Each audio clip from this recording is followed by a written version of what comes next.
I mean, again, Yeah. this is just informal. So I'm going to go ahead and kick off if you're okay. Okay, I'm ready. Let's All go. right. So welcome to the Myeloma Team podcast. I'm Kenny Caps. Hi, everyone. My name is Yolanda Brunson Sarabo. We are the Myeloma Team. Getting past the obstacles that life throws at you takes a team effort. When you or someone you care about is living with cancer, it takes a team. So, guys, Kenny and I we both have multiple myeloma, which is a blood cancer that creates cancerous plasma cells in the bone marrow that often affects bones and organs. By the end of this year, there will be 33,000 new cases of multiple myeloma diagnosed in the United States alone. We started this podcast to serve all who are affected by multiple myeloma, but we've recognized that there are so many similarities with others living with different cancers and chronic illnesses that we can't leave them out of the conversation. The Myeloma Team podcast has evolved this year to take on topics that matter to all of you. You get to hear it from two very unique people advocating from a similar point of view. So, guys, it's been a crazy year, but we didn't get to speak to everyone we wanted to in 2020. But we were able to talk about what was going on in the world. There was too much going on in the world to not bring it up. Yeah, that's right. So let's look at what we did talk about. And I think it'll give us a good look at where we're going in 2021. So I mean, we started and we just talked about this a minute ago, but our first interviewee was Dr. Nicole Gormley with the FDA, an oncologist at the FDA, and it was at least for me, it was an almost magical conversation that we got to start talking about some of the topics, not only that are important in the myeloma world, but honestly, healthcare in general and the disparity. And it's really strange because it was such a, it was timely because of what happened the rest of the year. We actually did this interview last December, so it was actually a year ago, but we didn't release it until January of 2020. So really, this was our first 2020 podcast episode that went out. Yolanda, that was special in a lot of ways, and you set that up. So I thank you for bringing here on. That was pretty magic. We actually got 2 episodes out of that. Right. And one of the things that you and I asked her about was the disparity with the frequency, the percentage of people of color, but specifically people African Americans who have multiple myeloma versus the actual percentage of African Americans within the United States. And so, correct me if I'm wrong. I think it's so, and I've seen a few different numbers. So it's around 13-14% African Americans of the overall U.S. population. Is that right? I think that's I right. With believe with so. with everything, with I everything. believe so. So it's between. I think it's between. I've seen between 13 to 15, and then with multiple myeloma of African Americans in the United States, it's 20 between 24 and 28%. So as much as Mhm. 28%. That's an enormous disparity, and so that's one of the things that we talked about. But it led to more conversations, especially with you and me, about the disparity with and you've said this before, of all people of color in healthcare in our country, and the Mhm. and the care that they receive, Right. and also the trust. I mean, that's one of the things Dr. Gormley talked about was the amount of trust within their communities of the healthcare system. They don't trust it Right. historically, Right. and rightly so. It's funny because just before we started recording, I spoke of we're talking multiple myeloma, but Mhm, that's not the case of a lot of ailments and cancers and what have you mhm, that everybody goes through. But it seems like people of color, Black people specifically, mhm. are hit stronger and more than other groups, unfortunately. So, yeah, her conversation was very interesting, but it was very sad Yep. because in 2020, we're not getting too far No, with it. this whole conversation, which And, kind of leads into the COVID conversation that we had. yeah, so I mean, and that's right. And so that's kind of how that was the beginning of our year, and Mhm. so it led into bigger conversations and extremely relevant conversations about what happened and what hasn't happened. Because just a couple of months after that, that's when at least we, ironically, actually, I was in Manhattan in February, and I have to admit, I knew nothing about COVID. It Right. had been going on for a while, and apparently there were a lot of people, especially in Washington D.C., that knew about it, but I didn't.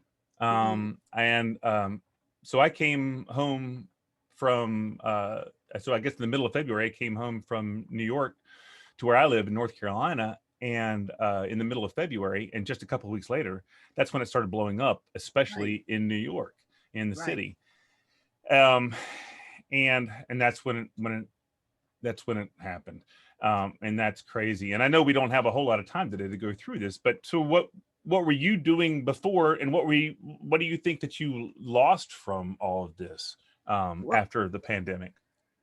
it's funny because personally, I think that this pandemic, this virus probably was moving along last year, to be honest with you, Mm-hmm. because I can remember, which I told you, losing my voice Mm-hmm. for after a trip that I had, a Mm-hmm. business trip, and having like laryngitis for like 3 weeks. And I don't know, it was just like walking pneumonia. It was just like the doctors couldn't really pinpoint exactly what was happening. So, that's a respiratory issue. So, Yeah. quite frankly, I think this thing, people were walking around with it a year ago, Mm-hmm. but that's just my thoughts. This year has been crazy. I mean, parts of it for me, it's been a great year in terms of I'm in remission, what the doctor would say cure. I think that's a conversation maybe we could have in 2020. Terminology that we use in multiple myeloma, remission versus cure. Is Mm-hmm. there really a cure, Mm-hmm. for this disease?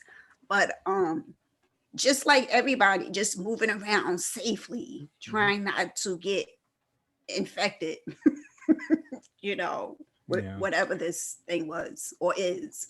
Mm-hmm. Well, you also had another big thing that happened this I spring. I did. Well, yeah, I did. Actually, it was earlier. That was last year. Oh, So right. Oh, I'm it now. was last year. But I mean, but right, Mhm. you're in the middle of the pandemic. I mean, is what I mean. And Right. so you were, well, Yeah. So I'm a mommy. yeah, So I have a little baby. I mhm, won't go into all details, but I'm a no, mother now. yeah, and that's So exciting. it is very exciting, a mother with multiple myeloma at that Mm-hmm. time. Mm-hmm. So just exciting. Just being a mom. He's 12 months old now. Mm-hmm. And yeah,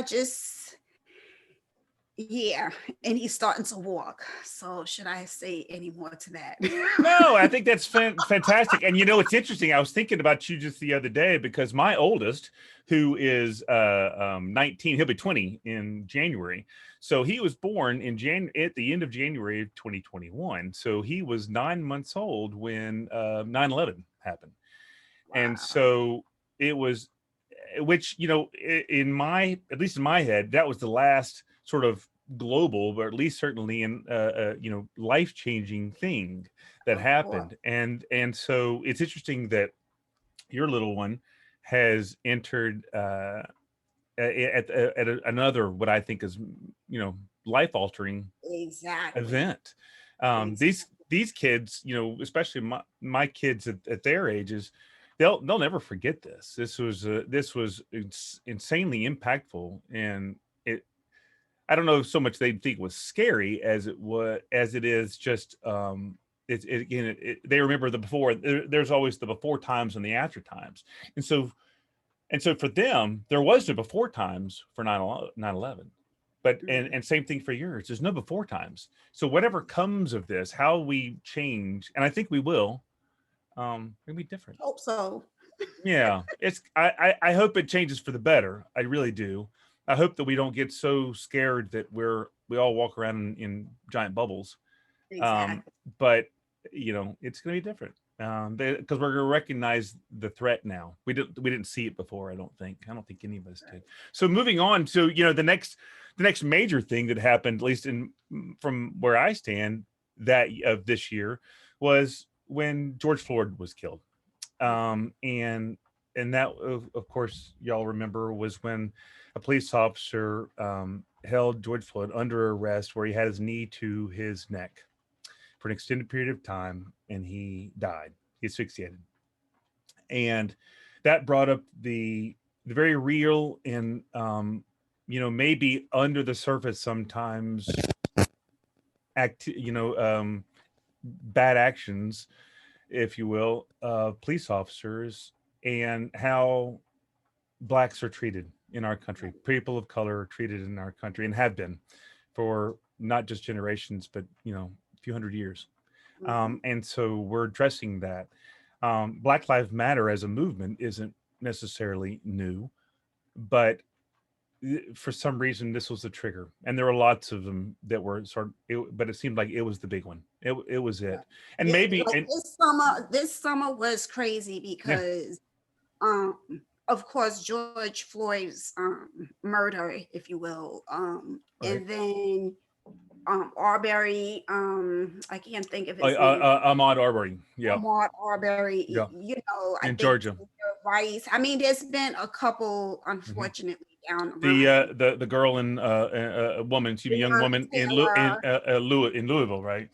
Yeah. exactly. Yep.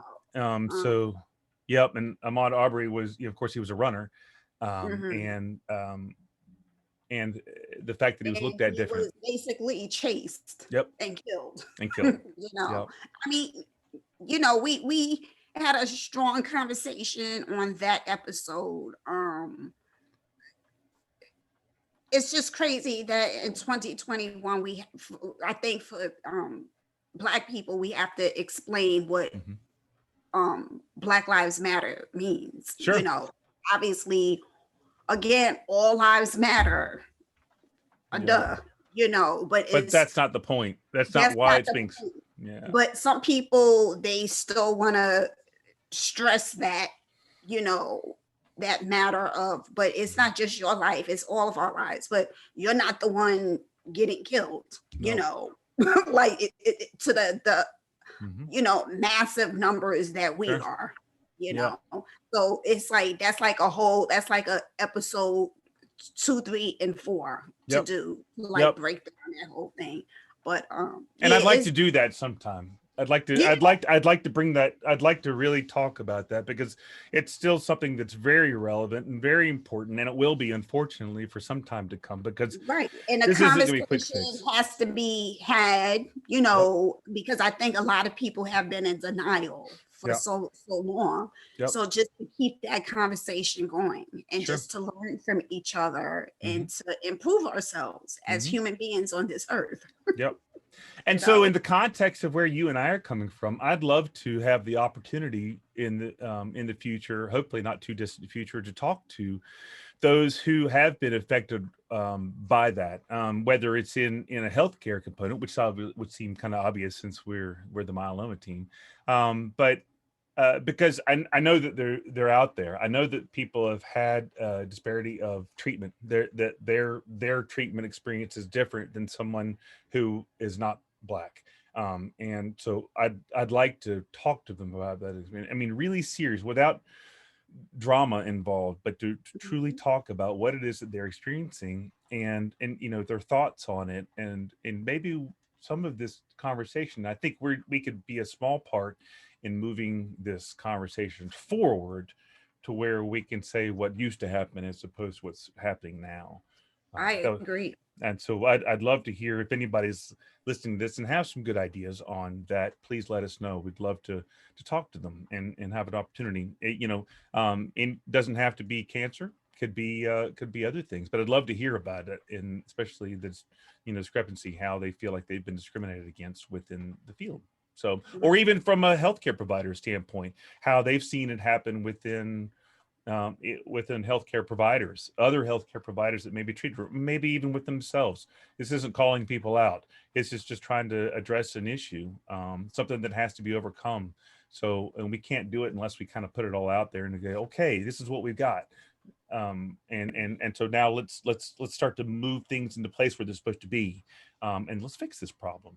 Because my personal ethos is that I don't actually think that people generally are evil. Generally, most of the time when somebody's been referred to as evil, there's usually, if you look deep down, there's a lot of fear that's involved. They're scared. Maybe it's of change. Maybe it's something just different, something they've never seen before.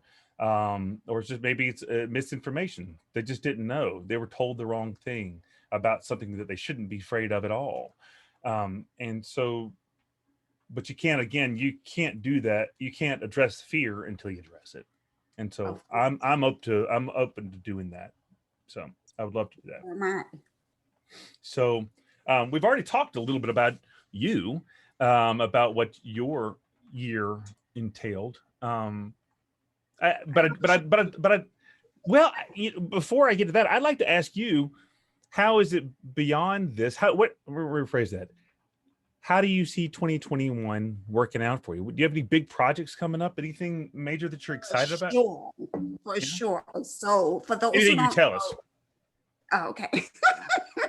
Yeah, no secrets though. For those who don't know, I have a company called Chronic Fitness. So this year has been challenging because we actually debuted like close to the pandemic, setting off.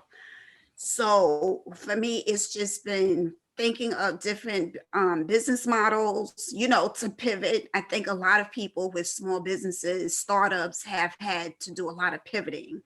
So 2021, I'm looking forward to see how things can move along, in a successful way. So I've learned a lot this year in terms of building this particular business.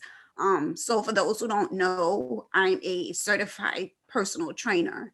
So I work with people like us with multiple myeloma, with certain types of cancers, certain types of chronic whatever, and how to work out in a safe environment, how to properly lift and do a bicep curl, just the basic thing, which a lot of people just don't know how to do, and how to do it properly, if you have certain things happening with your body, along with taking medication. Like, you can still work out even though you're on meds. So yeah, there's so many other projects popping, but for sure that is like the number one. That's really exciting. That's really exciting. And keep me in the loop, because I'd love to hear more about it. And if there's anything that I can do to help along those lines, please do. Sure. And before I run out of time, how much time do you have left? How much longer do I have you? We're over time. But I'll give you 10 more minutes to 10 more minutes. All right, good. All right. Well, let me zip up a couple of things, then I'm going to say something about me, about what I've got going on, and then we'll kind of just wrap things up. Okay. So the two episodes that we didn't kind of review, and if none of y'all have had a chance to look them up, please do. So episodes with David Emerson, who is with peoplebeatingcancer.org. That was a fascinating interview for a number of reasons, because he came from a non-traditional side of things. And again, he even himself is saying, I'm not recommending this for everybody, or even anybody necessarily, because he actually had a treatment done called Antineoplaston therapy, ANP, from an institute called the Burzynski Research Institute in Texas. And I believe he's German, if I'm not mistaken, the doctor who came up with the method. And I won't go into details about it, but look it up, the Antineoplaston therapy and Burzynski Research Institute. And you can actually find out more about this on his website, on David Emerson's website, peoplebeatingcancer.org. And he's also sort of a coach for myeloma patients, if you will, sort of a life coach, I guess, getting through it and dealing with it. And that was interesting, and we learned a lot. And lastly, we ended with Adam Hayden. Adam does not have myeloma, but he has a glioblastoma, and he's also been through surgery. And that was a really great take on philosophically just life and looking at things with a positive attitude. Because I think personally, when I hear glioblastoma, I cringe, and it honestly scares me a little bit. Because when you're dealing with these tumors in your brain that honestly have a relatively low, much lower than the cancer that we have, survival rate and a high mortality rate. And I think he's got two kids, and that's scary. And he is able to really objectively look at this as something as how to say goodbye if you have to, but also being okay with where things are right now. And so I think it was a great take on, and I'd love to have him on again to talk to him more about this. Oh, what I Yeah, and he's just a good dude, and learning about how he's made peace with where his life is.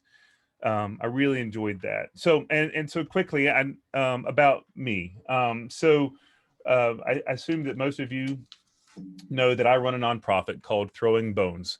Well, technically it's Throwing Bones for a Cure, but I'll be honest with you, it's a bit of a misnomer because our organization's purpose, our mission is not actually to cure necessarily anything really. It's addressing people that have blood cancer. And it actually, the stated purpose is to encourage people, individuals living with blood cancers to stay healthy and active through treatment and beyond. That's our stated goal. And healthy and active doesn't just mean physical exercise part of it, but the whole thing. I mean, so it really speaks towards quality of life. And while this has been an insanely tough year for any nonprofit, we've had a lot of good pieces that I can cling to. One of which is that we were able to back up and really focus on our strategic planning this past year, and determine where we wanted to be, where we're going to go, how we're going to present ourselves, and really fine tune our programs, which didn't really change, or at least our goals didn't change, but they really were where we more easily defined, and that was really valuable for us to back up and do that. However, fundraising has been next to nothing this year because so many of our events either had to be canceled or changed in their format to where we weren't able to raise in the way we were supposed to, which means our programs were delayed. So our race, which actually is we typically every spring in the March have a trail race. And this year was actually going to be our first year. We expanded our 5K to a 5K, a 10K, and a fun run. And we also was going to have more of a festival kind of atmosphere with sponsors and booths and vendors. We had burritos, and we had coffee, and we had a band, we had anyways, we had a bunch of stuff. We had PT set up, we had all sorts of good things that were coming, and obviously that didn't happen. So we moved it to October, thinking, well, maybe by October that'll happen. And 10 days prior to the event was supposed to happen in October, and of course lots of race directors were canceling things anyways. We were told that the venue where we were going to have it, which was at the college where the trail system exists, they said they're not allowing any non-university related events on campus for the rest of 2020. And we just didn't have time. I mean, we'd had that same course, and it was an old course that we'd known of for almost 10 years that we had set up. So going in and having 10 days to completely reroute the course and get all the permitting, which usually takes 45 days, it just wasn't going to happen. And then so we're going, fine, we'll do this one virtual. And then so we decided we were going to coincide it with our normal dinner. Dinner didn't happen either because the night before, our caterer, one of their employees tested positive for COVID. And so they couldn't do anything. Yeah, so everything got shut down, everything got changed. But the positive sides of this is that we were able to really fine tune who we're going to be and really focus on our programs that didn't get started this year, or at least didn't get finished this year. One of them is we're finishing up an assessment series, a physical assessment series where people can go online and do a basic assessment of their abilities, physical abilities right now, in order to keep moving forward and do something physical. And that's was supposed to be finished by now, and we haven't even been able to do any of the filming or scripting or anything yet. Still working on it. But we got reached out, and I can't say who yet because we have to signed all the paperwork, but we've been reached out to collaborate with a major university research cancer center to join with their coaching network as a preliminary thing. They have a 6-month trial series. It's intensive. It's weekly. There's no cost to the patients for 6 months every week. And they in the process of monitoring, because they do, and it's remote, but they have Fitbits included with the series.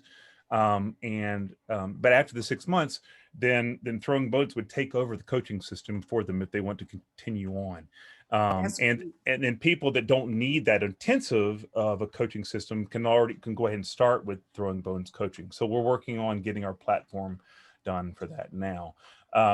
So that's really exciting. We also started our Throwing Bones education panel system this year, and we've already had 2 of those, and the collaboration has just been awesome. We've had some really great panelists from major universities all over the place. So we've had people from Atlanta, we've had from Emory, we've had people from Cedars-Sinai out in Los Angeles, we've had folks from near the Mayo Clinic, we've had Levine Cancer Center, UNC Lineberger Cancer Center. So it just dynamic. It's just and it's that's good.